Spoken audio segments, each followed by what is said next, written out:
This just in, Kaitlan Collins officially gets the 9 p.m. slot on CNN. This was announced by CNN's new boss, Licht. Kaitlan Collins obviously hosted that recent Trump town hall event that drew actually a lot of internal criticism from people at CNN, and then a lot of criticism from rival networks like MSNBC, from AOC, who said it was improper to even have done this event. And then there was also criticism from the right, from other people, from us actually, Briahna and I, about the format of the event where Kaitlan Collins was not really presenting the audience. It was a Republican town hall, Republican audience, and she wasn't really representing their questions that well. I think in part because, you know, she's maybe on paper at least, she's like a CNN Republican, or like that's her framing, because, you know, we should go over her origin a little bit. She actually comes from the Daily Caller, the conservative news website that was co-founded by Tucker Carlson and a friend of his. I worked for it a number of years ago. I worked there in, I think, 2012. It's a very different media ecosystem pre-Trump. I worked there for a year, and then I left to join Reason Magazine. I didn't work with Kaitlan. I think she joined after I did. And I'm still on good terms with a lot of the people who, I'm not sure how many people I knew at that time who are still there. There used to be, it was hiring a lot of kind of younger, right-of-center journalists who were getting their start. So often they would start there and then they'd go somewhere else. It was a great opportunity for me.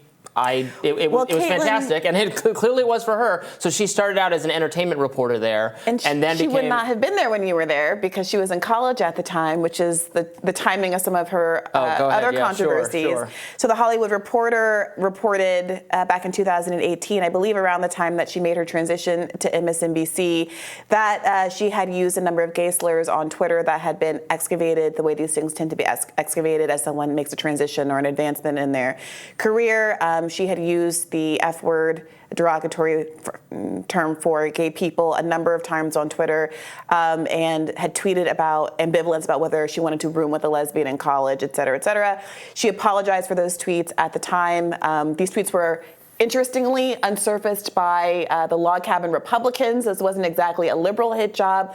And of course, any number of liberals have similarly been embarrassed by these old tweets. It was a conservative hit job when she moved from the Daily Caller to CNN to work on its campaign team. I don't care about that in the slightest bit. I think everyone has said stupid things. Sure, then the point I was just about to make was that Joy-Ann Reid and a number of liberals have also had to reckon with their past tweets. Joy-Ann Reid famously blamed it on hacker. Yeah, I don't even care that Joy-Ann Reid wrote those dumb things either. The point with Joy Reid that is suspect is that she just like lied about it and she made up some totally fabricated. And she's a journalist, so she shouldn't like fabricate things like that. That speaks to her credibility. It was just said, "I'm sorry, I said mean things. Fine, let's move on." Everybody has said mean, dumb things. Well, particularly when they were a lot younger. Not everybody, but a lot of people certainly I bet if you put we forget, we are lucky because we are old enough that we went through adolescence before the ubiquity of social media and smartphones.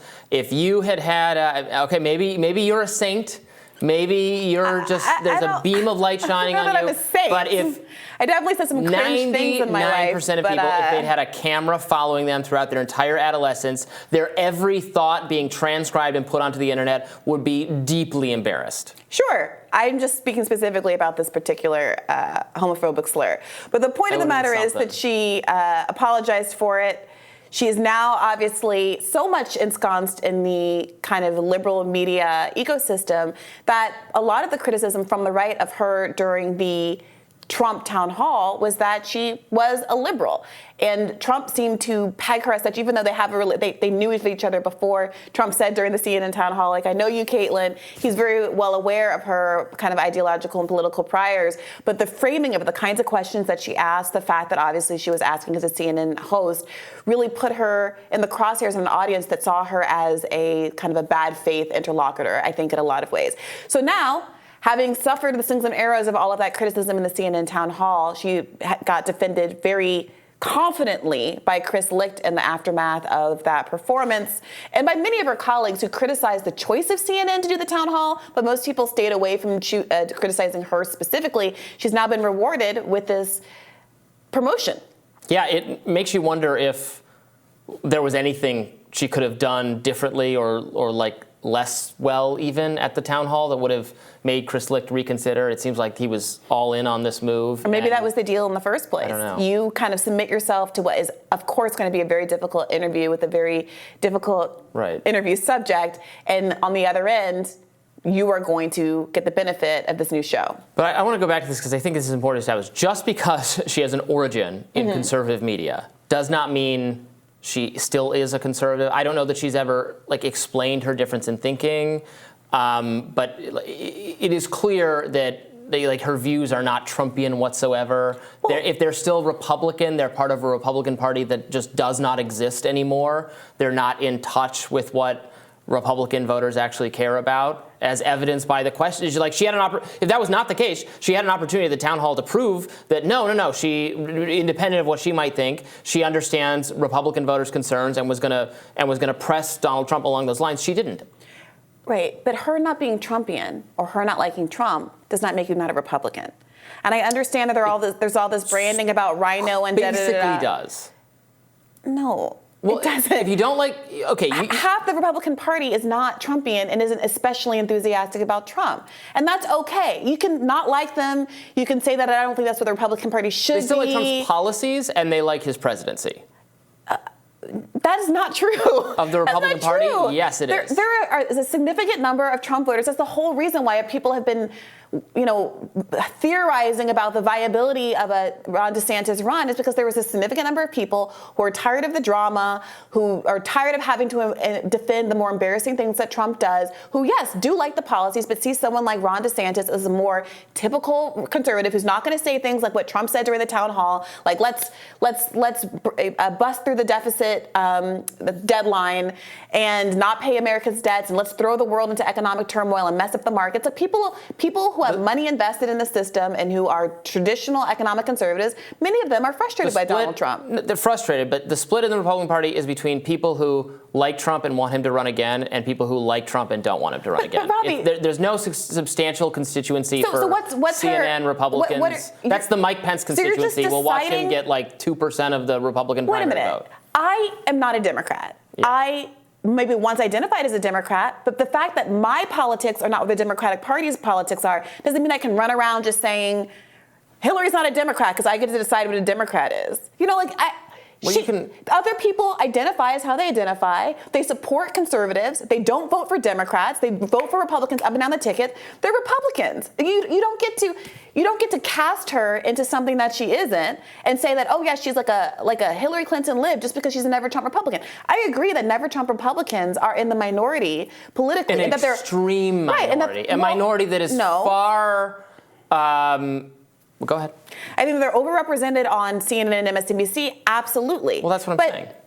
You can call her a never Trump Republican. Call her a rhino. But she's a Republican. She identifies as a Republican. She votes as a Republican. It's a little silly to pretend that she's not a Republican. I don't know that she votes as a Republican. In fact, here's an interview of her in 2017 with Tucker Carlson that some people were recirculating, reminding themselves of the fact that not in yesteryear, many years gone past, but fully in the middle of the Trump era, at the beginning of the Trump era in 2017, she went on Tucker Carlson to defend Trump's relationship with the press that was coming under scrutiny by a lot of liberal media at the time. Let's take a look. Covering the briefing every day. People are a little hysterical about his criticism. Yes, he hates the press. Yes, he's very vocal about it. But what president has not hated the press? We make their lives harder, and they all hate us. They may not all talk about it, but they definitely hate us. Yes, they do. So, but people are taking it really personally, and you shouldn't take the president's criticism personally. It shouldn't affect your reporting. But you can tell when you read the New York Times and CNN that it does affect their reporting, and that's not what should happen. I don't take my cues from the president. I report on him. I don't report to him.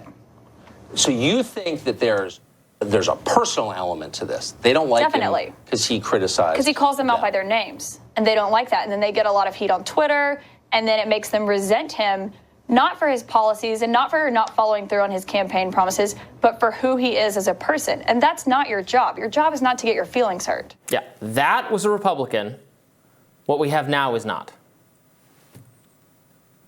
Okay, so 44% of Republicans don't want Trump to run for re-election. That's not, but they like Trump. Are they all not Republicans? No, I'm not. It's not whether they don't want him to run again. It's whether they support him and his agenda. Wait, so you're basing Kaitlan Collins asking bad questions at a town hall means that she doesn't like Trump? There's not a statistically relevant anti-Trump faction, like against Trump and against Trumpism within the GOP? That's not the question. The question is whether Kaitlan Collins is precluded by the dubbing of you as no longer a Republican because she asked bad questions at a CNN town hall. I'm saying she hasn't given any indication that she's in step with where the Republican Party is today, which is a very different party than where it was. Okay, but that doesn't mean 10 years ago. That doesn't mean that she's not a Republican. Like 44% of people have some disagreement with the Trumpism. Her views and her disposition are not at all characteristic of where the average Republican is.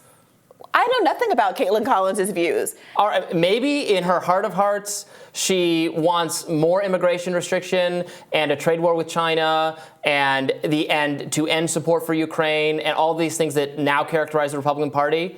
But I see no indication of that based on her questioning of Trump. Do you see how you just said that now characterize the Republican Party? There is, despite there being new consensuses that Trump brought into the Republican Party about a lot of those things, there was a lot of ideological diversity within the Republican Party, of course. You have a lot of old school Republicans who still are more open border Republicans. Liz, who is not a Republican but a libertarian, was defending those kind of policies on the show in your chair just on Monday. Right, but she's not a Republican. Right, but there's diversity within the Republican Party. And I don't know what Kaitlan Collins' opinion is on immigration, and neither do you. I know that she seems to be not a supporter of election denialism, but a lot of Republicans also don't think the election was stolen, which is part of why they're frustrated with Donald Trump, and a lot of people would prefer to put that behind them and not have to defend him going into the next election. Think it's a good idea to campaign on that and keep talking about that, and that's part of the frustration with Trump. Right. Absolutely. So all I really could gather from Kaitlan Collins' kind of priorities and preferences and emphasis in that town hall is that she seemed like emotionally invested what I'm saying is, I don't think we need to pretend that the never Trump type Republican people on cable news, like Kaitlan Collins, like Alyssa Farah Griffin, who I like, whose views I substantially agree with, who I think is an excellent commentator. I'm not slamming her at all. I think these are not at all representative of the Republican Party today. But that's not the argument.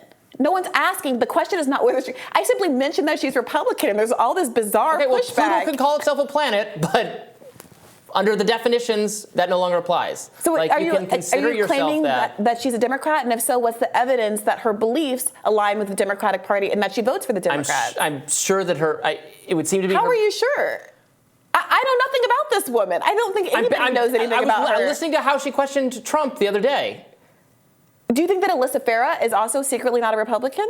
I think her views substantially align more closely with where the Democratic Party is, or with neither, are not close enough to be with either. So is the line? And again, I substantially agree with those views. I just want to clarify this, because I understand that people's resistance to this in part is they think, well, she is hostile to Trump, she's not a good faith actor, she was critical and biased to Trump.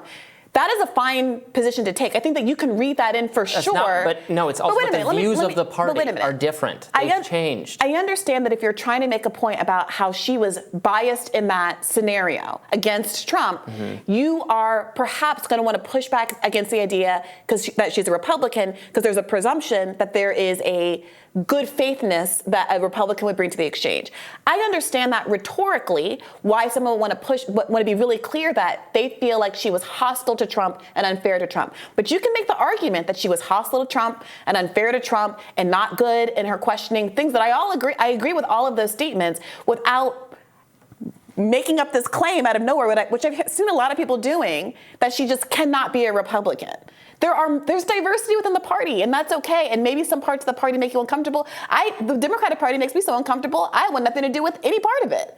But that doesn't mean that I get to project definitions on how other people identify. It's not projecting definition. It's being honest about what the coalition actually is. This is like when a smear that I think is very fair when they say, like the Democrats were the party of the KKK and slavery. Okay, well that was like a century ago, and the views of the parties have substantial. And in fact, the people that were in that party moved to the other. Like it's totally transmogrified and no longer represents reality.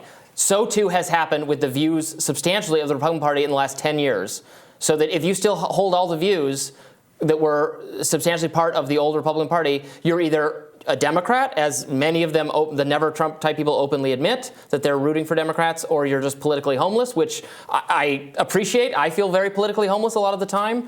But I think it's very naive to pretend that she she secretly harbors views more in line with Trump than were evident in anything she's most elections, most things that people vote for, most political leadership is not the president of the United States. And if she goes into the booth in her local elections and votes for Republican senators and Republican mayors and Republican PTA board members and all that, I think it's bizarre to say that she is secretly not a Republican simply because she's a never Trump Republican. Like, she's a minority in the party. That's definitely true. She's vastly overrepresented on social media. That's true. There's a weird political advantage, a weird political kind of strategy in CNN and MSNBC foregrounding these people. That is all true. All right, I guess if you're agreeing with all of those things, maybe we're not really disagreeing then. Yeah, but like until she says she's not, or until her voting records are leaked and secretly she's voting for Biden and Democrats up and down the ballot, she's a Republican, and that's okay. You're allowed to have diversity within your party. Okay, I'm going to find some Democrats who don't share any of your substantial beliefs. None of them do. Go knock yourself out. I'm not a Democrat. More Rising right after this.